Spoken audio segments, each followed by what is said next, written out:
Assalamu alaikum wa rahmatullahi wa barakatuh. Welcome once again to Amazed by the Quran, a series in which I share with you what I find amazing about the Quran. Today, inshallah, I want to share with you something that's again somewhat technical, but my job is to try to make it easy to understand. In the Arabic language, there are two ways of saying wasn't. Okay, so you can say lam yakun, wasn't, or ma kana also means wasn't. But the difference is that when you say ma kana, the latter, then it actually means to refute. Like, for example, he wasn't a teacher. If somebody asked, was he a teacher? I could say, lam yakun ustadan, he wasn't a teacher. I'm answering somebody's question. But if somebody makes the false claim, he was a teacher, and I go after them and say, no, you're wrong. He was definitely not a teacher. You are wrong about that, sir.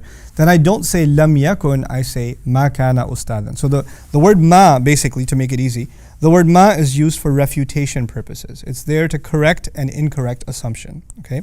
So there are two ayat, one belonging to the 6th surah, Surah Al-An'am, and the other belonging to Surah Hud, the 11th surah. Very similar ayat. أَلَّمْ يَكُنْ رَبُّكَ ذَلِكَ أَلَّمْ يَكُنْ لَمْ يَكُنْ رَبُّكَ مُهْلِكَ الْقُرَى. And the other, مَا كَانَ رَبُّكَ لِيُهْلِكَ الْقُرَى. Allah was not one to destroy towns. Both in English translations say, your master was not one to destroy towns. Okay, but in one of them he says, لَمْ يَكُنْ, wasn't. And the other he says, ma kana, he wasn't at all one to destroy towns. In other words, in one he's simply making a statement of fact. He wasn't one to destroy towns. And in the other one he's refuting someone and telling them he wasn't one to destroy towns at all.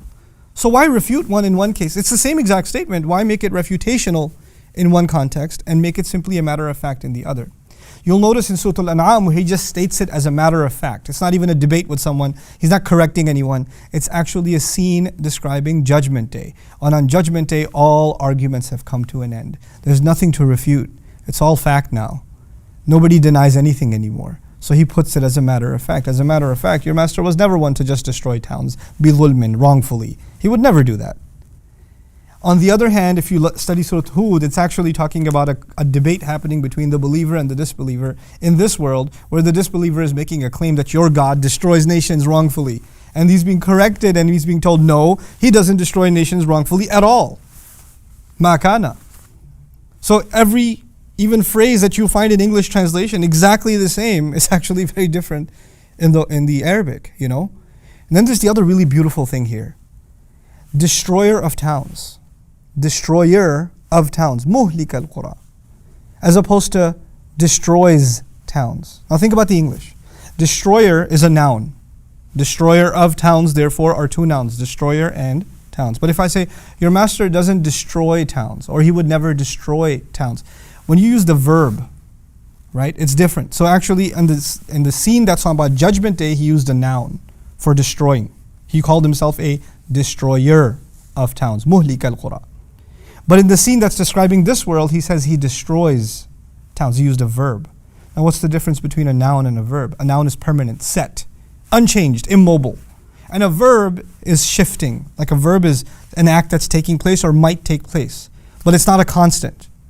It's incredible that for Judgment Day he used the noun, because just like a noun is set, immobile, it is the decisions on Judgment Day that are set and immobile. But in this world, there are nations that may rebel against God, but they might find their way back.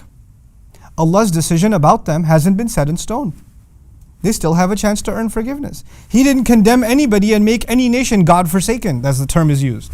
Nope. The verb is used to suggest that in this world, people have a chance to change.